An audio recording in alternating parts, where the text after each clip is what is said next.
rafiki yake Martin Shikuku, Wamalwa kijana, wale wote walikuwa naye, ya kwamba it's noted Uhuru in Kenya, the struggle still continues. As long as Gachagua still thinks Kenya is a private company, ya two main shareholders. Sisi wote ni wa Kenya and we are all shareholders. Hivyo hata kwa utawala wa taifa letu.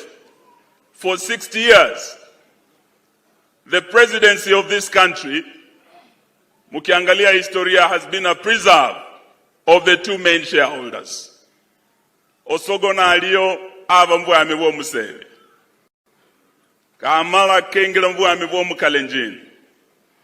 Ngamala kengela mvwami wa Museve. Kamala kengela wa Museve. Luno lurikako wale muluo mvwami wa Mukalenjini. Ese mbare luno valu ya vamayi muliano. Vamayi valu ya somnyamwe vula president ta. Vamayi valu ya munyala na mwesa munyala. Kama munyala, mimi pale sikubaliane na mheshimiwa Musalia na mheshimiwa Weta, ni kusema ya kwamba William Ruto is a political giant.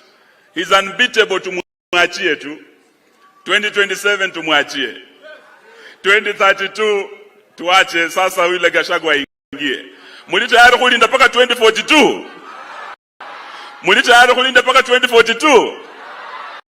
Efweka kuvola kuli sisi tuko tayari.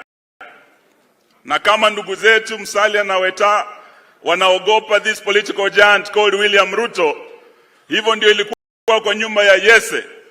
Wakati walisema huyu Goliathi ya mwezi Daudi toka mbele. Daudi kakasema kama nyinyi mmeogopa Goliathi, mtoke mbele, mimi nionane na huyu Goliathi. Si mnajua matokeo? Si mnajua matokeo?